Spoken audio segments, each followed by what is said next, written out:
अब असल मुद्दे पर आते। गौरव गोगोई का मामला खत्म हुआ। आप तो मुझे ऐसे पूछ रहा है। आप तो उनकी पत्नी को मुझे पता था, लेकिन एक औपचारिक ये सवाल पूछा ही जाता है, इसलिए मैंने पूछा कि नहीं, नहीं, वो मामला खत्म कहाँ हुआ? गौरव गोगोई का मामला चलेगा? नहीं, ये तो शुरू हुआ ना अभी। आपने कहा है पाकिस्तान को इंफॉर्मेशन पहुंचाने की गंभीर चिंता। जी आशंका, जो थोड़ी ये लॉन्ग डिस्टेंस इंटरव्यू में ये दिक्कत आती है। सर मैं सवाल जल्दी से कंप्लीट कर लेती हूं, क्योंकि पाकिस्तान के मुद्दे पर आपने घेरा है, गंभीर आरोप लगाए हैं। उनकी ब्रिटिश पत्नी एलिजाबेथ कॉलवर्न के पाकिस्तान के नागरिक अली तौकीर शेख से संबंध की बात की है, संवेदनशील सूचनाएं देने की बात की है। ये लॉजिकल कंक्लूजन पर जाएगा या चुनावी आरोप बनकर ठंडे बस्ते में?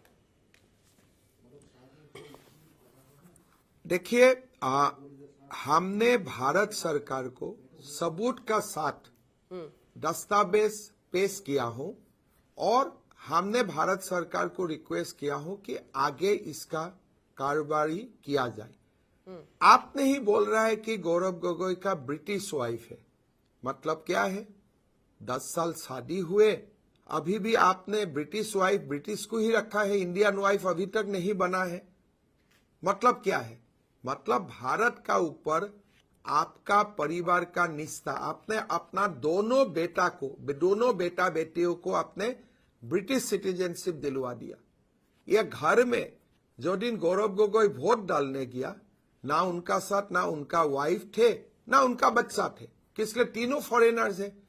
पूरा चुनाव हुए, जैसे हर परिवार आ जाता है चुनाव में मदद करने के लिए, उनका कोई नहीं है, because nobody is a citizen of India.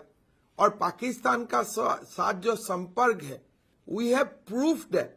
And Gaurav Gogoi आज तक डिनाई नहीं किया है। मेरा ऊपर एक डिफामेशन केस भी नहीं डाला है। मैं तो हर चैनल में सीधा बोल रहा हूं वो पाकिस्तानी एसेड है, तो मेरा ऊपर क्यों आज तक एक डिफामेशन केस नहीं डालते हैं? एफआईआर भी करने वो दिन उन्होंने प्रेस कॉन्फ्रेंस में बोला था कि मैं एफआईआर करूंगा। मैं तो आज तक इंतजार कर रहा हूं, कोई एफआईआर ही नहीं हुए। तो इसीलिए ये मुद्दा सीरियस मुद्दा है, नेशनल सिक्योरिटी से रिलेटेड मुद्दा है, and we will keep pursuing it, but finally the call is with the government of India. ठीक है, अब अगले सवाल पर आते हैं। आप पर फोकस करते हैं हेमंत बिस्वा शर्मा जी। आप कांग्रेस से साल 2015 में आए, जिसका मैंने पहले भी रेफरेंस दिया। साल 2011 में जब बीजेपी चुनाव लड़ी थी तो उसकी 5 सीटें आई थी, वहां से लेकर 82 सीटों का ये सफर है। इस बार आपके चेहरे पर चुनाव लड़ा गया और अब चर्चा हो रही है कि जैसे देवेंद्र फडणवीस महाराष्ट्र में है, इधर योगी आदित्यनाथ उत्तर प्रदेश में है, वैसे हेमंत बिस्वा शर्मा असम के एक बड़े ताकतवर बीजेपी नेता बन रहे हैं। आप इसको किस तरह से देखते हैं? क्या आने वाले दिनों में असम के बाहर भी, आने वाले वक्त में भारतीय जनता पार्टी के नेशनल लीडरशिप की लिस्ट में भी आपकी ताकत बढ़ेगी? देखिए अंजना जी, एक थोड़ा सा इसमें एक डिफरेंस है। असम में जो हम लोग कर रहा हूं, ये हमारे लिए जीने और मरने का लड़ाई है। We are fighting a battle in Assam against Bangladeshi घुसपैठिया and to secure Assamese identity। मेरा जीवन ही, जब मैं क्लास 5 में थे तब मैं असम एजिटेशन में शामिल हुए थे 1979। मेरा जीवन ही असम को सुरक्षित करने के लिए समर्पित है।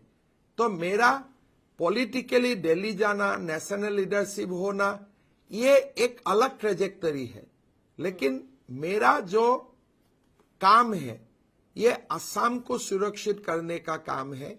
इसीलिए हमारे लिए जो हम लोग जो राजनीति कर रहा हूं, ये राजनीति हमारे लिए जीने और मरने का है।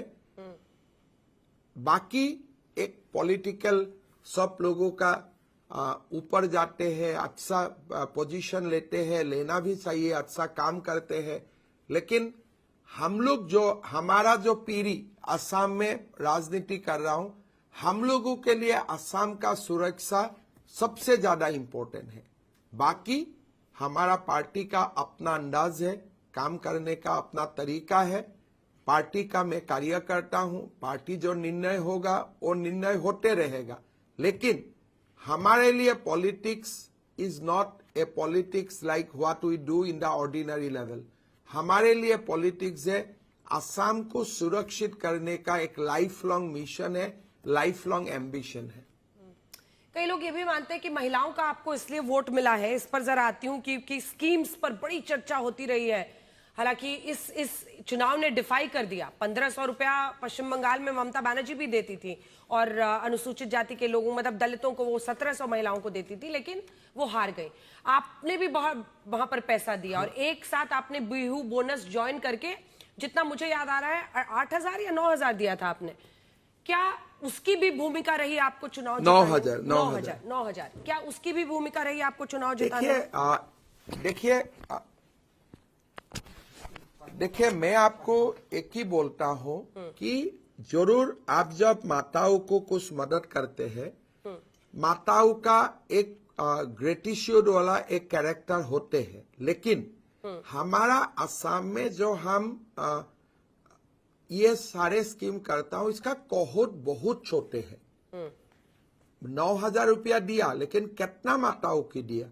1.5 करोड़ या 3 करोड़ पॉपुलेशन का अगेंस्ट में we gave it to only 35 lakhs। हमारा कोहोट बहुत छोटा है।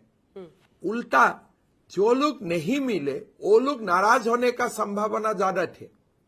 इसलिए हमने कभी, जैसे वेस्ट बंगाल में लक्ष्मी भंडार, it is a general universal scheme है। झारखंड में मैया यूनिवर्सल स्कीम है। बंगाल में, महाराष्ट्र में लाडली बहना यूनिवर्सल स्कीम है। असम में ये यूनिवर्सल स्कीम नहीं है। बहुत ही छोटे कहोट में हम लोगों ने कुछ करने का काम किया।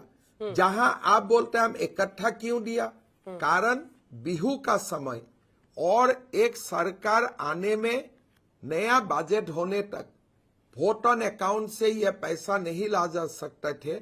और असम में लोग बिहू में अगर नहीं मिलते थे तो ये गरीब को उधार लेने पड़ते थे। तो इसीलिए हमने ये किया, और इस बार नहीं किया, हर साल ये हम करता हूं। हमने कोई नया काम नहीं किया हूं। हमारे जो स्कीम 2019 से सलाह हुए थे उसी को हमने आगे बढ़ाते रहा। अच्छा, आप मुझे कुछ अपने एक्सपीरियंसेस बताइए, क्योंकि आपके बड़े सारे वीडियो। पूरा कर लीजिए।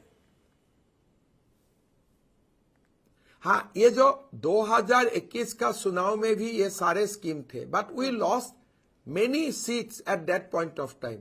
तो ठीक है, थोड़ा मदद मिलते हैं, लेकिन यही एक एब्सोल्यूट रीजन नहीं हो सकता है। अगर गांव का रोड खराब है तो 1,000 रुपया पॉकेट में जाने से, गांव का अगर हॉस्पिटल में डॉक्टर मेडिसिन नहीं है, स्कूल में टीचर नहीं है, पीने के लिए पानी नहीं है, I think this only cash transfer is not the ultimate medicine कि आप इसी से चुनाव जीत जाएगा। बिल्कुल, मैं भी यही मानती हूँ कि महिलाओं को ओवर सिंप्लीफाई भी नहीं करना चाहिए कि सिर्फ पैसे की वजह से वो वोट दे देंगी किसी पार्टी को।